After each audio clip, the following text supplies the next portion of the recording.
Votre été touristique avec Fréquence Plus et Va-et-Vient. Votre magazine touristique Bourgogne-Franche-Comté.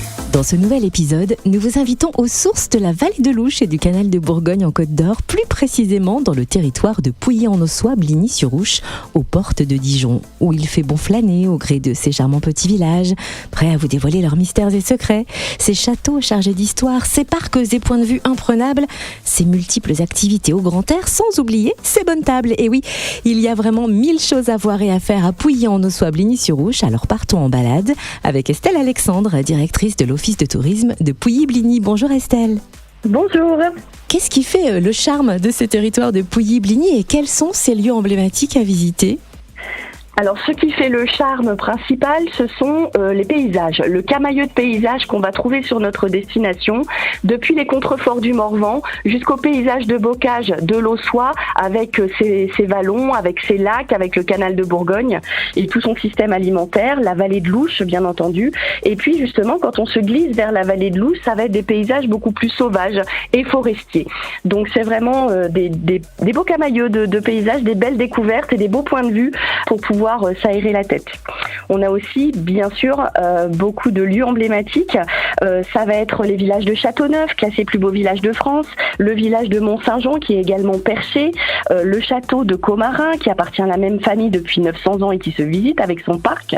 Et un petit peu plus du côté naturel, on va avoir la base nautique de Pentier, avec le tour du lac, avec de la voile, du paddle, possibilité de se baigner, de se balader, de découvrir aussi la faune locale, le lac de Cercé où on a un sentier pédagogique justement pour découvrir la biodiversité.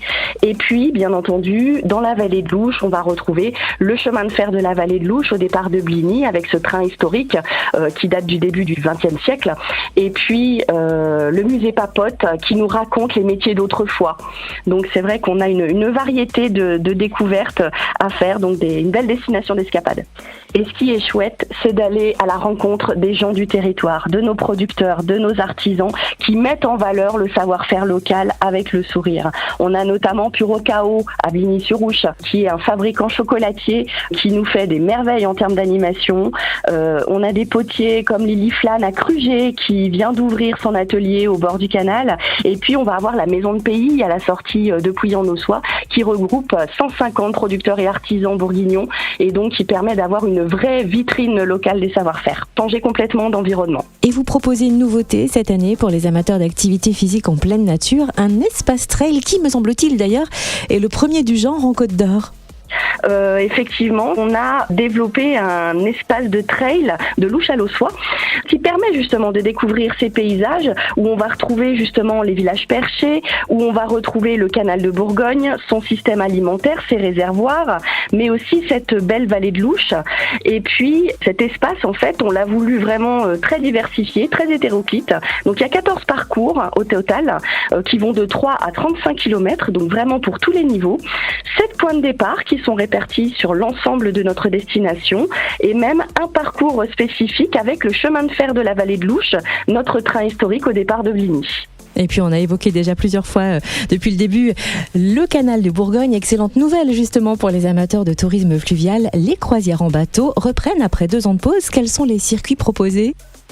Alors on va reprendre un petit peu nos habituels circuits, donc la traversée du souterrain qui est l'axe majeur de cette balade, avec la traversée de ce souterrain donc, dans lequel le canal il s'engouffre sous la ville de Pouilly pendant à peu près 3 km, donc avec une voûte toute en pierre de taille, toute une histoire liée à sa construction, et puis on va passer une ou plusieurs écluses. Donc la balade la plus traditionnelle, on va dire, c'est le circuit de 2 heures, le circuit de la voûte qui passe le souterrain et une écluse. Et on va aussi pouvoir aller jusqu'à Vandenesse-en-Ossois, au pied du village médiéval de Châteauneuf, jusqu'au port de Plaisance, où on pourra passer là 8 écluses qui se suivent, chaque écluse étant différente. Et puis on organisera aussi des petites festivités à bord, des croisières goûters, des petites croisières dégustation occasionnellement. De bien belles suggestions et il y en a d'autres. Alors où peut-on retrouver toutes les informations pratiques et l'actualité de l'Office de tourisme de Pouilly-Bligny ? Ben, on peut retrouver ça en nous suivant directement sur nos pages Facebook et Instagram, Office de tourisme Pouilly-Bligny ou Pouilly-Bligny Tourisme. Notre site internet www.tourismepouillybligny.fr ou venir directement nous voir dans nos 2 bureaux d'accueil à Pouilly-en-Ossois sur le port de Plaisance et à Bligny-sur-Ouche au centre-ville. Merci Estelle Alexandre, directrice de l'Office de tourisme de Pouilly-Bligny en Côte d'Or. Et maintenant, suivez vos envies. La Bourgogne-Franche-Comté n'a pas fini de vous surprendre.